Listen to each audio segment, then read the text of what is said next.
찬양 감사합니다. 오늘 우리에게 주시는 하나님의 말씀 마태복음 6장입니다.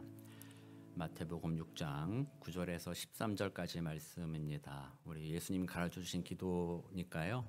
오늘은 교독하지 말고 우리 한 목소리로 같이 한번 읽어보도록 하겠습니다. 마태복음 6장 9절에서 13절 같이 읽겠습니다. 시작.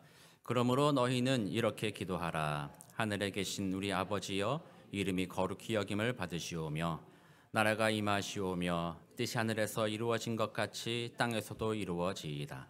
오늘 우리에게 일용할 양식을 주시옵고 우리가 우리에게 죄 지은 자를 사하여 준 것 같이 우리 죄를 사하여 주시옵고 우리를 시험에 들게 하지 마시옵고 다만 악에서 구하시옵소서. 나라와 권세와 영광이 아버지께 영원히 있사옵나이다. 아멘. 네, 우리 지난 주일 우리 주기도문에 첫 번째 간구 이름이 거룩히 여김을 받으시오며에 대해서 살펴보았습니다. 이름이 거룩히 여김을 받으시오며의 전제가 뭐였어요? 우리들은 그 이름을 거룩하게 하지 못한다. 우리가 하나님의 이름을 더 거룩하게 만드는 것이 아니라 어떻게 보면 우리는 하나님의 이름을 더럽히는 데 익숙한 사람들이다라는 거죠.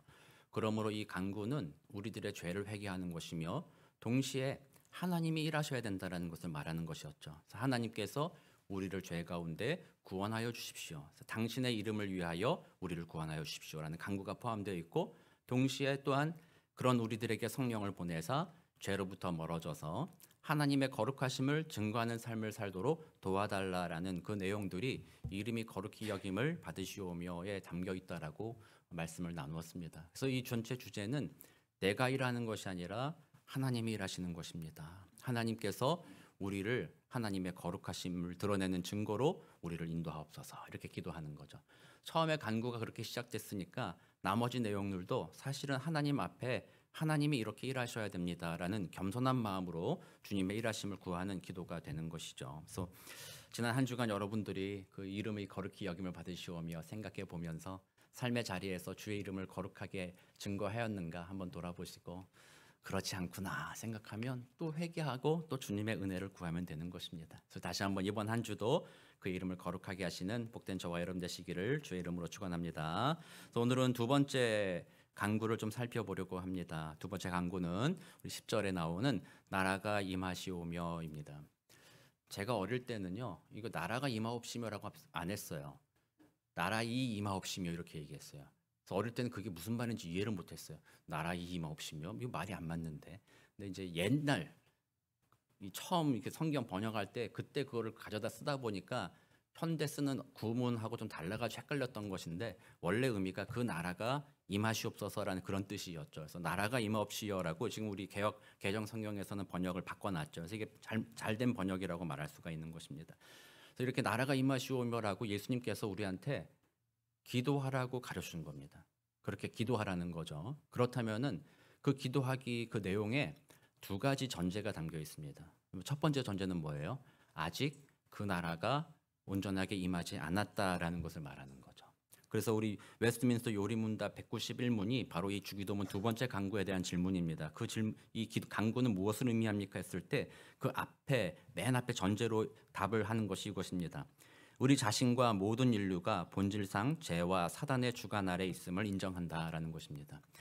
예수님의 성령의 은혜, 하나님이 주인 되어 주시는 그 모든 은혜가 있기 전에는 이 세상은 우리의 죄로 말미암아 하나님이 기뻐하시지 않는 하나님의 나라가 아닌 우리 자신의 나라, 사탄의 나라, 자아의 나라, 그런 나라들로 펼쳐져 있었다라는 것입니다. 그것을 인정하라는 것이죠.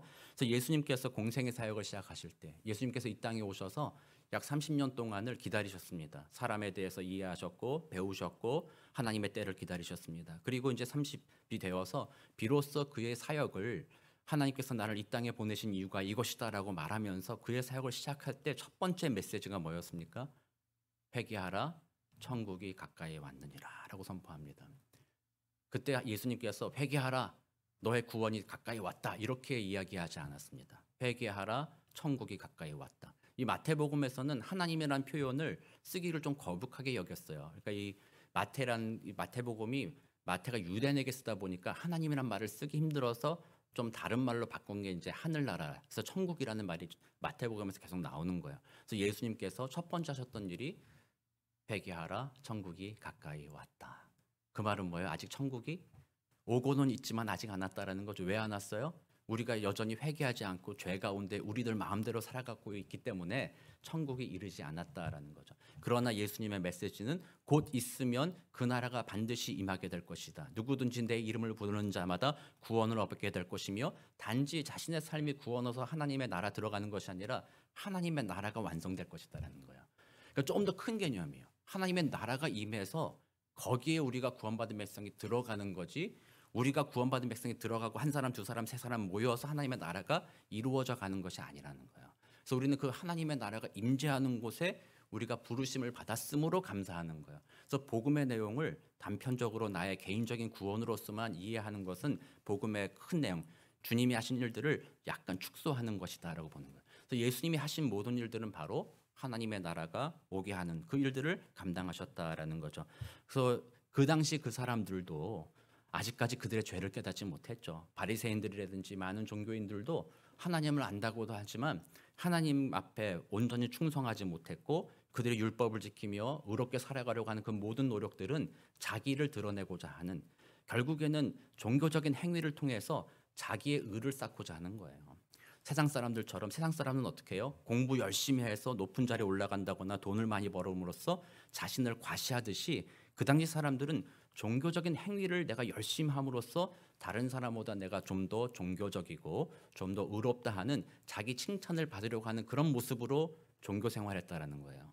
그러므로 그들이 자신의 마음이 하나님이 나의 주인이라는 것이 아니라 자신이 주인되어 있는 세상이었던 거죠. 그러므로 아직 하나님의 나라가 임하지 않았다.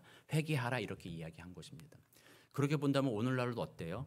우리들의 마음은 어떻습니까? 우리들의 마음도 예수님을 구주로 고백하는 백성이라고 하지만 여전히 내 마음의 주인이 누구입니까? 하나님입니까? 아니면 나 자신입니까? 여러분들이 삶의 선택을 내리는 모든 순간 하나님의 뜻을 고려합니까? 아니면 여러분들의 개인적인 상황과 환경과 여러분들이 옳다고 여기는 그것을 고려하면서 결정하고 있습니까? 자기의 왕국을 세우는 사람들은 하나님의 뜻이나 하나님의 계획에 묻지 않습니다. 관심이 없습니다. 내가 어떻게 하면 좀 더 평안할까? 어떻게 하면 내가 더 좋을까? 거기에도 관심 있게 살아가는 것이죠. 그런 나라가 바로 하나님의 나라가 아직 오지 않은 것이다라고 말하는 거예요. 오늘날의 세상은 최선의 사회는 될 수는 있지만 완전한 사회는 아니라고 말할 수 있습니다. 최선의 사회라고 말하는 거는요, 우리 인류의 역사를 한번 살펴보면 과거의 사람들보다 지금 사람들이 좀 더 잘 살긴 합니다. 그렇잖아요? 수명도 길어졌고 먹는 것도 마음껏 먹을 수 있고, 옛날 같았으면 우리가 한우 소고기를 마음껏 먹을 수 있었어요? 없었어요?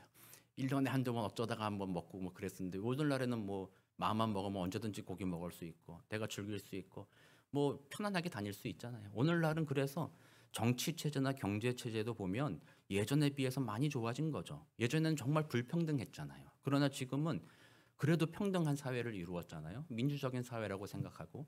그래서 보면 지금의 이 세대는 최선이다라고 말할 수는 있어요. 제가 옛날에 한번 TV에 좋아하던 예능 프로그램이 하나 있었어요. 이 제목이 시간탐험대라는 거죠. 시간탐험대. 보신 적 있는지 모르겠어요.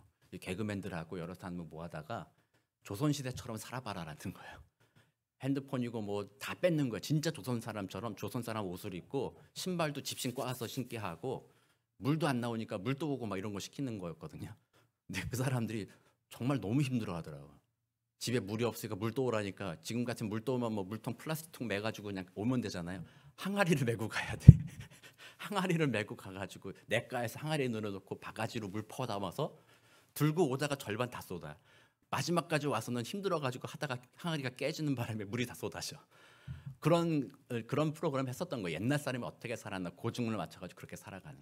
그걸 보니까 그 사람들이 야, 옛날 그 조선 사람은 어떻게 살았냐, 이렇게 정말 힘들었구나를 깨닫는 건데, 뭐 그런 걸 보더라도 오늘날 우리들의 사회는 많이 편리해진 것은 사실이죠. 인류가 많이 발전했고 건강도 마찬가지고, 예전에는 뭐 가벼운 질병으로도 사람들이 목숨을 잃었지만 지금은 뭐 그래도 웬만한 질병들은 우리가 다 통제할 수 있고 약을 먹으면 나을 수도 있잖아요. 그래서 지금은 최선의 사회다라고 말할 수는 있어요. 인류가 발견한 최선의 사회다. 그러나 또 한편으로는 그 반대편으로 생각해 보면 최선이라고 해서 그렇다면 완전하냐? 그렇지는 않다라는 거죠. 여전히 이 세상에는 악한 일들이 많이 일어나게 되는 거죠. 우리 과학주의자들이나 합리주의자들이 과학이 발전하고 세상이 발전하면 모든 인류가 평안하게 될 것이다라고 생각했지만 그렇지 않잖아요. 지금 드론을 개발해 가지고 드론을 좋은 일에 쓰면 좋겠지만 우크라이나하고 또 러시아의 전쟁에서 그 드론을 가지고 사람 죽이는 일들 쓰잖아요. 가끔 뭐 영상 뉴스에 나오는 거 보면 끔찍하더라고요. 드론이 확 날라오니까 러시아 군인들이 막 혼비백산하여 도망가는 거예요. 드론이 그걸 쫓아가요. 사람이 쫓아가는 게 아니라. 그런 식으로 사용하면서 이 세상은 여전히 사람들의 마음이 죄로 물들어 있기 때문에 인류가 많이 좋은 것을 개발해 왔다 할지라도 여전히 죄 가운데 빠져 있다. 여전히 그 마음의 욕심 가운데 그 모든 것을 휘두르려고 한다. 그런 세상이라는 거예요. 그래서 우리는 이 세상이 완전하지 않다. 이 세상이 완전히 의롭지 않다. 이 세상은 늘 사람들의 욕심으로 말미암아 고통과 고난의 그늘에 갇혀 있는 곳이다라는 것을 우리는 다시 한번 확인하는 거죠. 그러니까 이 나라가 임하옵시고 했을 때 첫 번째 전제가 지금 우리가 살고 있는 이 땅이 완전하지 않다. 고통의 그늘에 있다라는 것을 인정하라는 거예요. 그래서 그것을 바꿀 수 있는 것이 딱 하나 있다. 그것이 바로 하나님의 나라가 오는 것이다라는 것을 전제하는 거죠. 두 번째 전제는 뭐예요? 이 땅이 악하다라는 것과 함께 두 번째 전제는 하나님의 나라는 좋은 곳이다라는 전제죠. 하나님의 나라는 우리 모두에게 위로가 되고 은혜가 되고 좋은 곳이라는 것을 알아야지만 하나님의 나라가 임하라고 우리는 말할 수가 있는 것 아니겠습니까? 우리 옛날에 냉전 시절에 우리나라 6.25 전쟁이 있던 시절에 저 북한 공산당이 뭐 그런 얘기 하지 않았습니까? 우리가 세우는 나라는 참으로 평등한 나라가 될 거다라고 그렇게 얘기한 것 아니겠습니까? 그동안 부르주아의 착취로 인해서 노동자 계급이 소외당했다. 우리가 일 다 하는데 우리가 정당한 대가를 못 받았고 그 안에서 빈부의 격차가 생겨나고 차별이 생겨난다. 그거 우리는 바꾸고자 한다. 우리는 모두가 평등한 세상, 모두가 평화롭고 모두가 잘 먹고 잘 사는 그런 세상 만들어 보겠다라고 북한 노동당, 북한 공산 정권이 그런 거 주장하면서 나를 만든 것 아닙니까? 처음에 지식인들이 거기에 혹한 사람들 많이 있었습니다. 예전에. 그래서 그런 사람들이 거기 동조해서 북한 편을 들고 남한을 쳐들어오면서 이렇게 전쟁을 일으키기도 하지 않았습니까? 그런데 실상은 어떻게 됐어요? 그것을 꿈꾸었던 지식인들이 나중에는 북한에서 다 처형당합니다. 숙청당합니다. 그리고 그 나라는 그들이 꿈꾸었던 나라가 되지 않았습니다. 그 나라는 지금 전 세계에서 가장 가난한 나라 중에 하나가 되었고 가장 억압받는 나라가 되었고 평등이란 말은 다 같이 잘 사는 평등이어야 되는데 하얀 평준화 대부분의 사람들은 못 살고 굶주리는 그런 나라가 되었잖아요. 그와 같이 그 나라가 우리에게 좋다라는 것이 실제로 좋지 않다면 우리는 그 나라를 추구할 이유가 없다라는 것이죠. 허클베리 핀의 모험이라는 책이 있습니다. 우리 누가 썼을까요? 마크 트웨인이라는 사람이 썼습니다. 허클베리 핀하고 친구가 하나 있습니다. 비슷한 사람이 있어요. 톰 소여의 모험. 둘 다 마크 트웨인이 쓴 거예요. 톰 소여의 모험을 먼저 썼고 톰 소여의 친구가 허클베리 핀이거든요. 후속작으로 허클베리 핀이라는 걸 썼어요. 허클베리 핀이 이 일부 톰 소여에서 톰하고 허클이 보물을 발견해가지고 부자가 됐어요. 젊은 나이에. 그래서 뒤에 허클베리 핀에는 이 아이가 부자가 되니까 그 아버지가 그 돈을 뺏으려고 그러고 사람들이 막 뺏으려고 하다 보니까 이 아이를 돌봐야 될 사람이 필요하다 해서 더글라스라는 그 여자가 있어요. 그분의 양자로 들어가서 이제 일이 시작되는 것이 허클베리 핀의 내용인데 그 더글라스라는 그 양 어머니하고 허클베리 핀이 둘이 대화를 나눈 게 이런 대화를 나눈 적이 있어요. 더글라스 부인은 내게 나쁜 장소에 관해 이야기해 주었고 나는 그곳에 가고 싶다고 말했다. 그러니까 그 부인의 말로 나쁜 장소는 어떤 것이겠어요? 친구들과 어울리고 뭐 이렇게 노는 장소겠죠. 근데 거기는 너 가면 안 된다. 아주머니는 거기 가고 싶다고 말하는 것조차도 못된 것이라고 했다. 그러면서 아주머니가 하는 말이 좋은 곳에 갈 수 있는 삶을 살 것이다. 나는 아주머니는 그곳에서는 소년들이 그저 하루 종일 하프를 켜며 노래를 부르기만 하면 된다고 말했다. 영원히 그렇게 산다고 했다. 허클베리 핀이 답변합니다. 글쎄, 내가 보기엔 아주머니가 가려는 곳이 별로 좋아 보이지 않았다. 그래서 나는 그곳에 가려고 노력하지 않기로 했다라고 이렇게 그 내용이 나와요. 그러니까 다울라스 부인이 생각하는 천국이 있고 나는 거기 갈 거야 생각했는데 허클베리 핀이 봤을 때는 그건 내가 원하는 곳이 아니야. 천국이 아니야. 거기 안 갈 거야 이렇게 생각하는 거죠. 그래서 사람들이 하나님의 나라에 대해서 잘 오해하고 잘 모르면 그것이 얼마나 좋은 것인지, 얼마나 우리에게 위로가 되는 것인지, 하나님의 그 영광이 얼마나 가득한 곳인지, 그 나라가 얼마나 좋은지를 이해하지 못한다면 가고 싶지 않은 거예요. 사랑하는 성도님들, 여러분들은 하나님의 나라에 가고 싶으세요? 아니면 안 가고 싶으세요? 제가 지금 이거 묻는 게 지금 당장 죽고 싶으세요? 이거 묻는 거 아닙니다.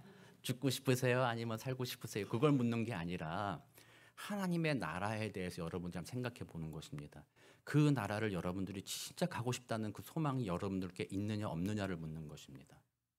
그래서 우리는 인간적인 경험으로서 그것을 외면할 수도 있어요. 어떻게 보면 우리들의 삶이 너무 좋으니까 지금 뭐 나 너무 좋아. 난 잘 인생을 즐기고 있어. 고난도 없고 행복해. 그러니까 하나님의 나라 필요 없어. 여기가 주의 나라. 여기가 내 평강의 나라인데 무슨 하나님의 나라가 필요해. 이런 마음으로 하나님의 나라를 소망하지 않을 수도 있습니다만 그리스도인으로서 그런 것은요. 좀 더 눈을 확장해야 돼요. 이 나라에서 나는 평안하지만 지금 전 세계적인 고난을 바라보면서 마음 아파할 수 있는 것이 그리스도인들이라는 거죠. 그러므로 이 나라를 보면서 우리는 여기가 아닙니다. 하나님 나라 바라봅니다. 소망해야 되는 것이고요.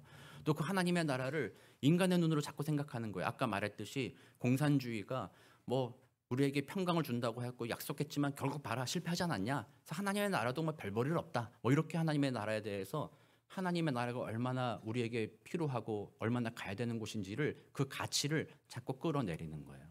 거기까지 갈 필요 없어. 거기까지는 안 가도 돼. 이런 방식으로 하나님의 나라에 대한 소망을 우리가 다 잃어버리고 살아간다는 거예요. 그러나 우리 다시 한번 회복해야 된다. 예수님이 간구한 게 뭐예요? 그의 나라가 임하시오며를 간구하라고 여러분께 기도를 가르쳐 주시는 거잖아요. 그래서 예수 믿는 우리들은요. 어쨌든지 간에 하나님의 나라, 그 나라가 속히 임하거나 내가 그 나라에 가거나 그것을 진짜 갈망해야 되는 거예요. 다른 것 없어요, 여러분들. 여러분들이 이 땅에서 돈 잘 벌고 건강하게 살고 뭐 하고 이 땅에서 뭐 성공을 누리고 뭐 어쩌고저쩌고 그것은 너무나도 갈망하는 나머지 하나님의 나라는 자꾸 그 뒤에 숨겨져 있어. 저 뒤에 있어. 나중에 좀 가든지 말든지 이 땅에서 요거라도 좀 잘 삽시다. 이런 시각으로서 신앙생활을 하고 있는 것은 아닌지 돌아봐야 된다는 거예요. 그래서 정말 예수 그리스도를 믿는 이들이라면 예수 그리스도가 그의 일생을 통하여 십자가의 공로를 통하여 이루고자 하는 하나님의 나라를 이 땅에 임하게 하겠다라는 그 예수님의 공로를 기억하면서 우리는 그 하나님의 나라를 소망하는 마음을 가져야 한다라는 것이죠. 사랑하는 성도님들, 여러분들의 교회 여기에 하나님의 나라가 임하기를 진짜 원하십니까? 여러분들의 가정에 하나님의 나라가 임하기를 진짜 원하세요? 점점 아멘이 줄어드네. 여러분들의 직장에 하나님의 나라가 임하기를 원하십니까? 아멘. 이거 진짜 원해야 되는 거예요. 적당히 아니요 하나님 교회만 좀 임하세요. 하나님의 나라는 좀. 가정은 내가 주인입니다. 직장은 내가 사장이고 내가 주인입니다. 내가 알아서 할 겁니다. 거기는 하나님의 나라가 임하면 나는 고난이에요. 고통이에요. 그러니까 그거 오지 마세요. 제발. 그건 하나님의 나라를 잘 모르기 때문에 얘기하는 거예요. 그 하나님의 나라를 가치를 줄였기 때문에 그렇게 얘기하는 거예요. 정말 예수 믿는 사람이라면요. 어디든지 하나님의 나라가 임하기를 정말로 소망해야 된다는 거예요. 존 오트버그라는 사람이 이렇게 얘기했어요. 인생 영생이 되다라는 책에서 예수님께서 십자가에서 이루신 것은 단지 우리의 개인적인 구원만이 아니라 하나님의 나라를 오게 하셨다라고 말하면서 이 땅을 살아가는 동안 하나님의 나라를 소망하지 않는 사람이라면 이루어지기를 기뻐하지 않는 사람이라면 정말 마지막 날 죽어서 하나님 나라에 진짜 들어갔을 때는 그때도 기뻐하지 않을 거다라는 거예요. 당연한 것 아닙니까? 여러분들이 이 땅에서도 하나님의 나라를 소망하지도 않아요. 그거 별로 싫어요. 내 삶에 왜 자꾸 하나님 나라 하려고 그래. 싫어. 이랬는데 죽어서 가봤더니 하나님 나라가 왔대. 싫은 거 하라고 그러니까 거기가 천국이에요, 지옥이에요? 지옥이라는 거예요. 지옥. 그 사람한테는 지옥이 될 수 있다라는 거예요. 그러므로 이 말이 뭐예요? 살아있는 동안에도 하나님의 나라를 소망하는 것이 천국을 소망하는 자들의 삶의 태도라는 거예요. 그러니까 여러분들이 삶의 자리 어디든지 하나님의 나라가 임하기를 간구해야 돼요. 소망해야 돼요. 정말 제가 뭐 그냥 간구하라고 그러니까 기도하라는 이런 의미가 아니라 갈망. 정말 이루어지기 원합니다. 제가 예전에 한번 얘기했는데 제가 아동부 사역할 때 4살인가 5살짜리 딸아이가 자기 엄마한테 찾아가서 그랬다잖아요. 엄마, 나 지금 죽고 싶어. 왜? 나 천국 가고 싶거든. 애가 그랬다는 거예요, 부모님한테. 그 아이는 천국에 대한 갈망이 있는 거예요. 잘 모르니까 그냥 거기가 너무나도 좋으니까 그냥 가고 싶은 거예요. 그럼 죽어야만 간다고만 생각했던 거야, 그 아이는. 그러니까 엄마가 답변을 못 하겠어. 왜 죽어? 엄마랑 더 있다 가자. 엄마도 그걸 잘 이해 못 하니까 설명을 못 하는 거야. 애가 죽겠다는데 죽지 말라고 얘기되는데 죽지 말아야 되는데 하나님의 나라는 좋은 건데 어떡하지? 그러다 보니까 할 수 있는 얘기가 엄마랑 좀 더 있다 가자. 그 정도 얘기하는 거죠. 그러나 하나님의 나라라는 거는요. 정말 갈망하는 거예요. 그리고 예수님이 말씀하시기를 이 기도문을 가르쳐 주신 이유는 죽어서 가는 그 나라만 갈망할 것이 아니라 이미 예수로 말미암아 하나님의 나라가 우리 안에 임할 수 있다는 것을 얘기해 주는 거예요. 그러니까 오늘 여기서 그 나라를 갈망하라는 그 이야기를 하고 있는 것입니다. 그래서 오늘 여러분들이 그거 갈망하지 않으면 천국 가서도 기쁨을 못 누려요. 여기서 우리가 끊임없이 갈망하잖아요. 내 삶에서 하나님의 나라 이루어지기 원합니다. 막 갈망하고 그랬는데도 이 삶은 가장 고통이 있고 어려움이 있기 때문에 잘 경험하지 못해요. 때때로는 경험하겠죠. 교회에 모여 예배하고 성도가 교제할 때 그 마음에 기쁨이 있고 평안이 있고 때로는 모든 고난과 아픔들을 교회에 모여서 성도들과 함께 예배하며 기도할 때 치유받는 그 은혜를 누렸을 때 여기가 하늘나라구나. 정말 너무 좋다. 이럴 때가 있지만 또 좀만 지나면 교회 안에서 서로 성도들 사이에 다툼이 있고 서로 불만족이 있고 아픔이 있다면 여기는 하늘나라가 아니구나. 다른 곳에 하늘나라가 있나 보다. 뭐 이렇게 마음을 먹고 지내기도 하는 거죠. 그래서 하나님 나라를 갈망하지 않는다면 하나님의 나라에 가서도 우리는 실망할 수밖에 없다라는 것입니다. 그래서 하나님 나라가 임한다 이거를 이렇게 얘기하기 좀 우리가 헷갈릴 수 있는데 좀 더 피부에 와닿게 설명하면요. 하나님의 영향력이 내 삶에 미친다라는 거예요. 하나님의 말씀이 내 삶에 영향을 미친다. 이렇게 의미할 수 있는 거예요. 그래서 교회에서뿐만 아니라 교회에서 뭐 담임 목사든지 누구의 목소리, 누구의 생각이 그 교회를 다스린다라는 것이 아니라 하나님의 뜻이 교회를 다스린다. 이게 하나님의 나라를 갈망하는 사람이죠. 가정에서도 마찬가지고 모든 것에서 그럴 수 있다라는 것이죠. 그래서 우리는 그 하나님의 나라를 소망하기 원합니다. 우리 한국은 지금이 뭐예요? 추석 연휴 시작됐잖아요. 화요일이 추석입니다. 추석에 한국 사람들끼리 서로 인사하는 게 뭐예요? 더도 말고 덜도 말고 늘 한가위만 같아라. 이렇게 서로 덕담을 주잖아요. 그건 옛날에 우리가 먹을 것 없던 시절에 한가위가 되면 함께 가족들이 모이기도 하고 추수한 것들을 가지고 풍요롭게 서로 나눠 먹기도 하고 그때는 가족들끼리만 먹는 것도 아니에요. 주변에 사람들 있으면 나눠 먹기도 하고 같이 이렇게 지냈잖아요. 그러니까 얼마나 행복해요. 서로 위로하고 두려움 없고 걱정 없고 서로 필요한 건 나눠주고 함께 행복하니까 더도 말고 덜도 말고 늘 한가위만 같아라. 그걸 소망하잖아요.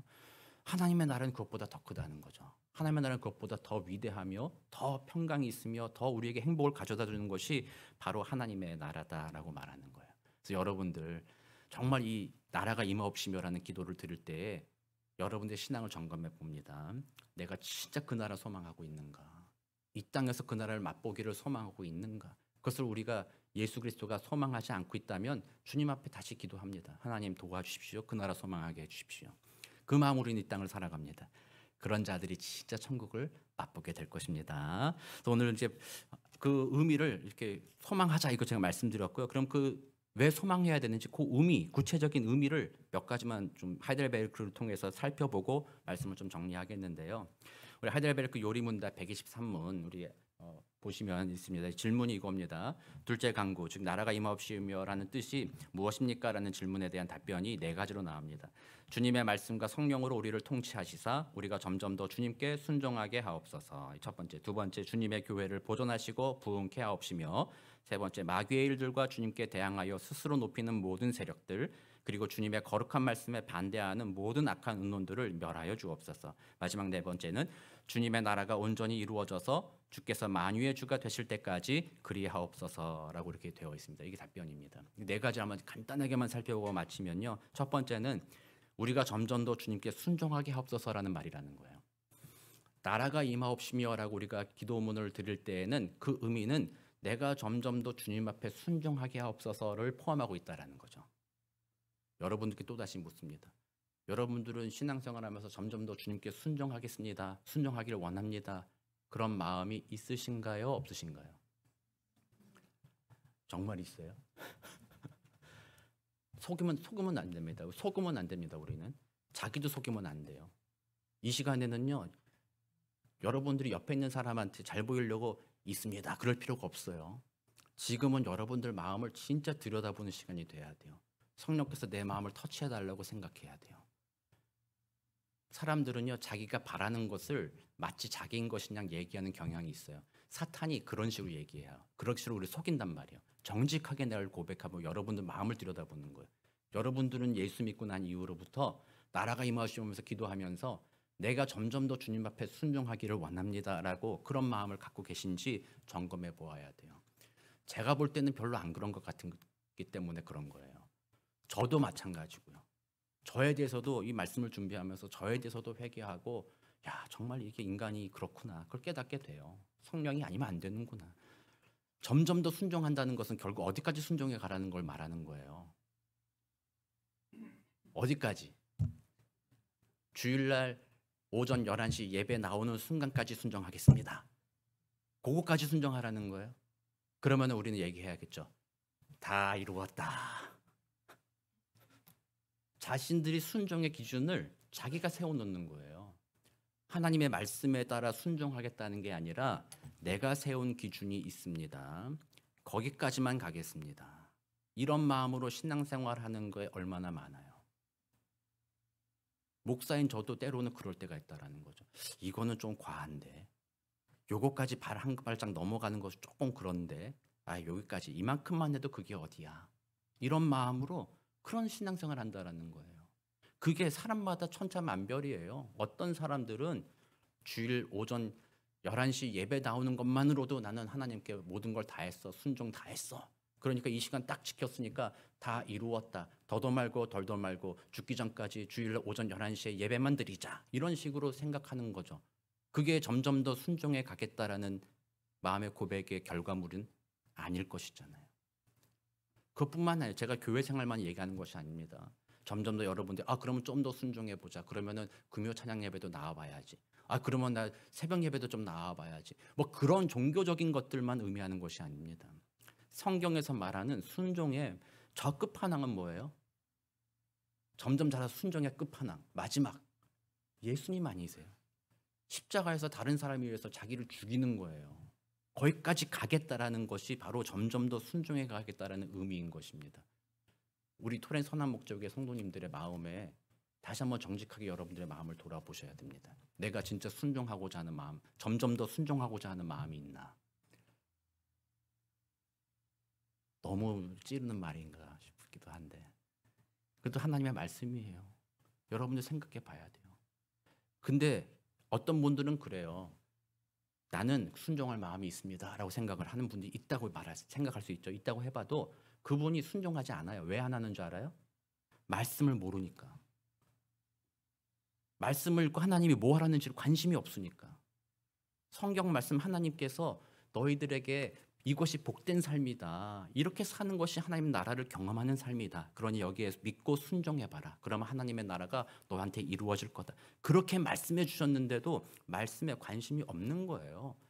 뭐 성경이야 뭐 목사님이나 읽으면 되는 거지, 뭐 장로님이나 지키면 되는 거지, 나는 무슨 상관이 있나. 성경 말씀과 상관없이 그냥 세상 사람처럼 내가 헌신할 건, 내가 할 수 있는 건 여기까지다라는 것만 정해놓고 있으니까 순종이 거기를 넘어가지 못하고 스스로 교만하여져서 나는 잘하고 있다, 모든 순종하고 있다, 이만하면 됐다, 이런 마음으로 하나님 앞에 예배하러 나올 때 마음을 부둥켜 안고 주님 죄송합니다라는 마음이 아니라 당당한 마음으로 주님 할 것 다 했습니다. 이번 한 주간 내가 예배했잖아요. 주님 이번 한 주간 건강하게 해주시고 내가 기도한 거 당신이 당연히 해줘야 되는 것 아닙니까? 이런 마음으로 예배하게 된다는 거예요. 그렇게 예배하면 하나님 앞에 감사하는 마음이 있어요, 없어요? 전혀 없어요. 뭘 감사해요? 내가 한 건데 당연히 줘야지. 보상심리만 갖는 거죠. 그러니까 주님 앞에 찬양하고 감사할 것이 아니라 모든 것에 감사하는 마음은 사라지고 오히려 뭐만 생겨요? 불평만 생기는 거예요. 내가 이렇게 했는데 왜 안 해주냐는 거죠. 그런 마음으로 신앙생활하게 된다라는 겁니다. 그래서 하이델베르크 요리문제 답변에서는요, 말씀과 성령이라고 얘기하는 거예요. 말씀과 성령으로 우리를 다스리사 점점 더 순종하게 하옵소서라는 거예요. 그래서 우리 성도님들이 정말로 하나님의 말씀을 알아야 됩니다. 여러분들이 말씀을 사모해야 됩니다. 성경을 읽어야 됩니다. 그리고 이해하지 못하는 것들과 좀 이렇게 도움을 받아야 될 것에 대해서는 책도 읽어봐야 되고 교회를 통해서 도움도 받아야 됩니다. 그러므로 하나님의 뜻을 알아가야 됩니다. 그 아는 만큼 순종하는 거예요. 그래서 여러분들이 점점 더 원하고 하나님 나라를 원한다면 성경을 보라는 거죠. 그리고 두 번째, 성령으로 인도한다, 통치한다고 말씀하셨는데 그것은 다른 말로 하면 기도한다라는 거예요. 우리의 힘으로는 안 된다는 거예요. 말씀을 아무리 알아도. 여러분들 그런 분들 많이 보셨잖아요. 성경을 막 너무 잘 알아. 제가 봐도 막 성경이 막 저보다도 더 무슨 말만 하면은 그거는 마태복음 몇 장 몇 장이든 말이다. 그거는 뭐 구약의 성경에 어디 있는 말이다. 뭐 너무나도 잘하는 사람이 있어요. 근데 삶은 어때요? 내 저렇게 사는 사람이면 내가 예수 안 믿는다. 이런 말이 나올 정도 그런 사람들이 있는 거죠. 그래서 성경을 안다고 해서 그렇게 사라지는 게 아니라는 거예요.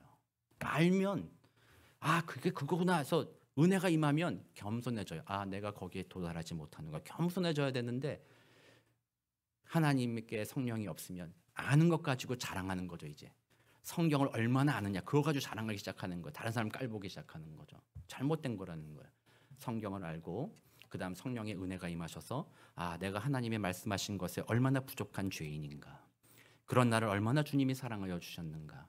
그러므로 내 힘으로는 할 수 없으니 하나님의 나라가 이곳에 임하기 위해선 우리 교회, 우리 가정, 우리 직장에서 진짜 내가 하나님 나라가 이루기를 소망한다면 말씀 읽고 주님께 기도하는 겁니다. 주님께 기도했을 때 성령의 은혜가 나타났었을 때 내가 변화되는 거예요. 여기 보면 주님께 순종하기 없어서라잖아요. 내가 변화되는 거예요.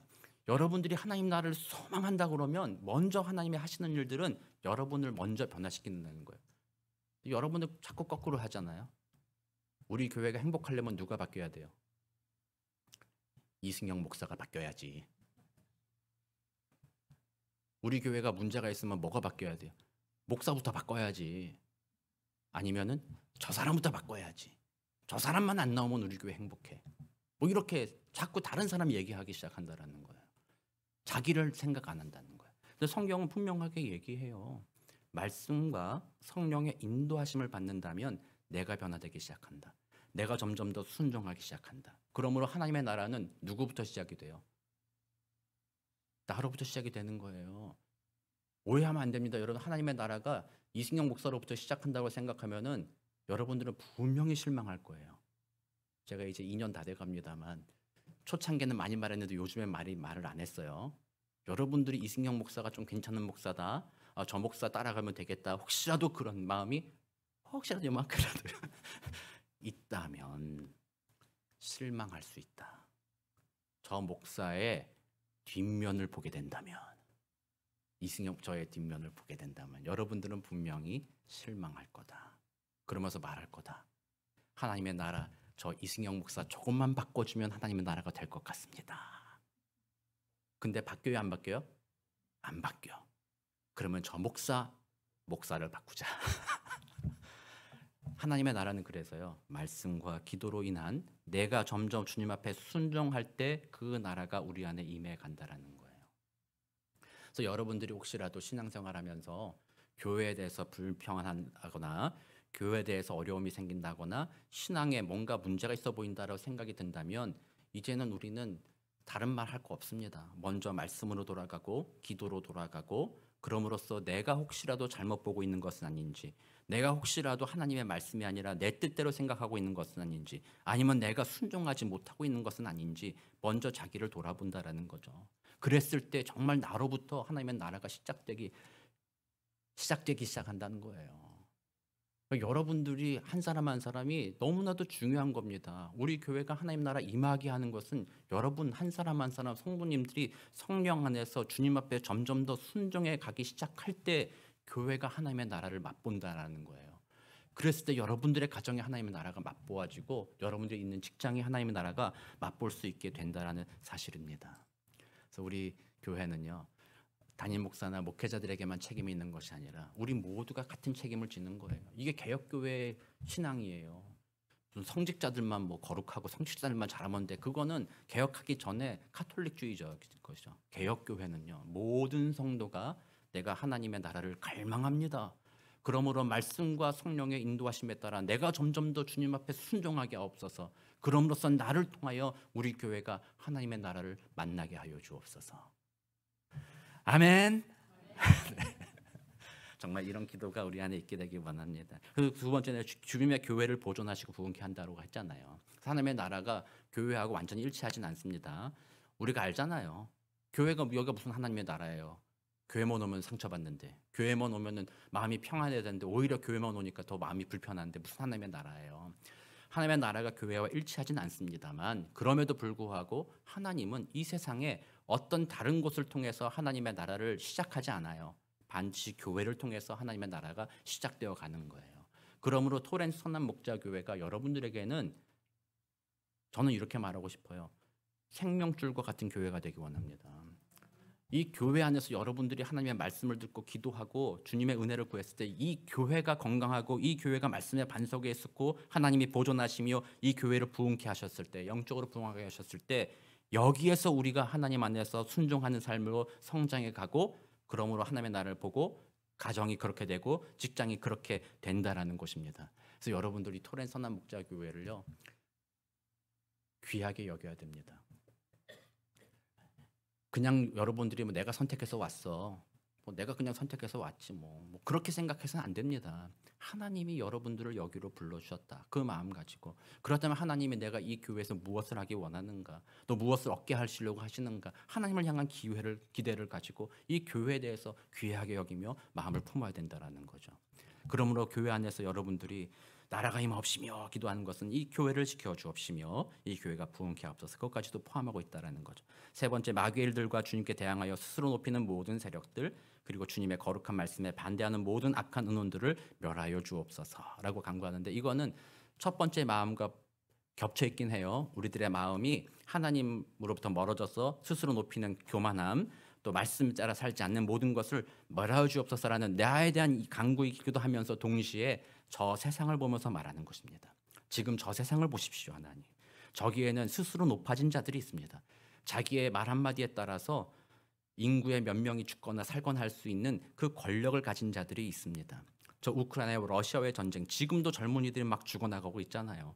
푸틴과 그 사람들의 결정 한마디에 따라서 사람들이 죽고 살고 하는 그 권력을 가진 자들이 자기가 스스로 높여서 사람의 생명을 좌지우지하는 저 악한 것을 보십시오. 저것은 있어서는 안 됩니다. 주님의 거룩한 말씀을 거절하고 자기들의 악한 것으로 행동하는 저 악한 세상을 바라보면서 또 우리는 기도하는 거죠. 나라가 임하시옵소서. 그래서 그리스도인은 나만 잘 살면 되는 게 아닙니다. 지금 저 어두운 세상을 보면서 하나님, 저 고통당하는 이들이 내가 같이 그들과 공감하며 같이 아파하기 원하고 그들을 구원하여 주옵소서라고 기도하는 것이 나라가 임하옵시면 다 포함되어 있다는 거예요.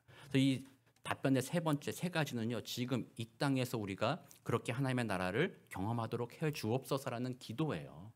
그리고 마지막 네 번째는, 그러나 이 땅에서는 그것이 완전하게 되지 않으니 주 예수님 속히 오셔서 그 예수님의 새로운 하나님의 나라, 새하늘과 새 땅을 우리에게 보내주옵소서. 그리고 예수님이 만유의 주가 되셔서 우리를 온전하게 변화시켜 주사 이제는 그 나라에서 하나님의 뜻에 따라 살며 영광스러운 기쁨, 영광스러운 평강을 누리며 살게 하옵소서라고 고백하게 되는 거죠.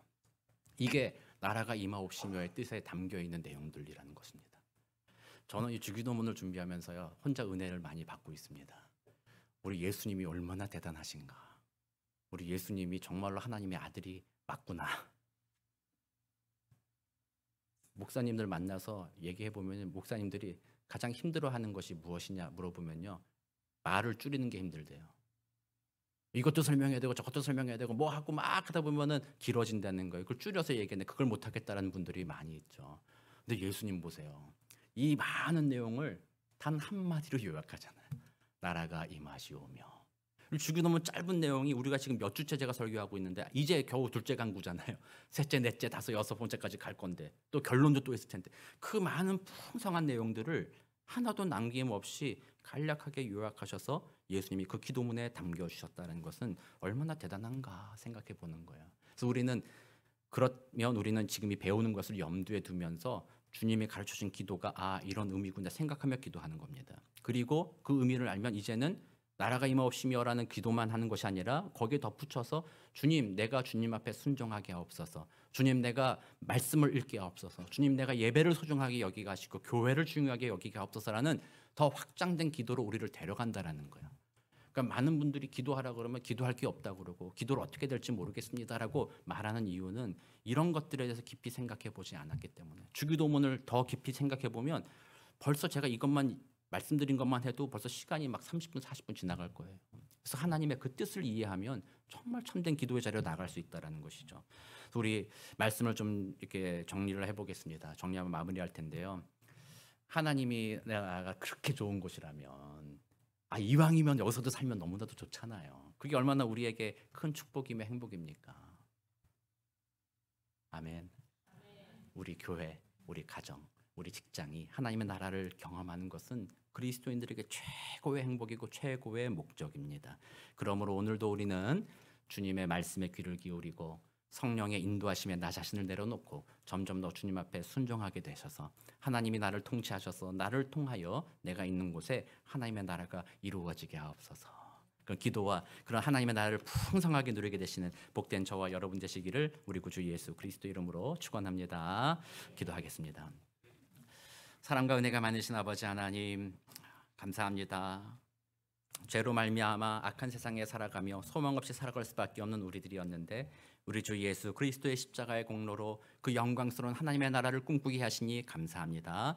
우리는 장차 정말 그 위대한 하나님의 나라에 갈 것이지만 예수님이 약속하여 주셨습니다. 오늘 이 땅에서 살아있는 동안 하나님의 나라를 맛볼 수 있다. 할렐루야. 하나님 그렇게 살아갈 수 있게 되기를 원합니다. 우리들 이번 한 주간 그 하나님의 나라를 갈망하면서 하나님의 뜻을 기억하고 순종하며 하나님의 나라를 맛보고 경험하는 복된 한 주 살아갈 수 있도록 성령님 인도하여 주옵소서. 감사드리며 살아계신 우리 구주 예수 그리스도의 이름으로 기도드립니다. 아멘.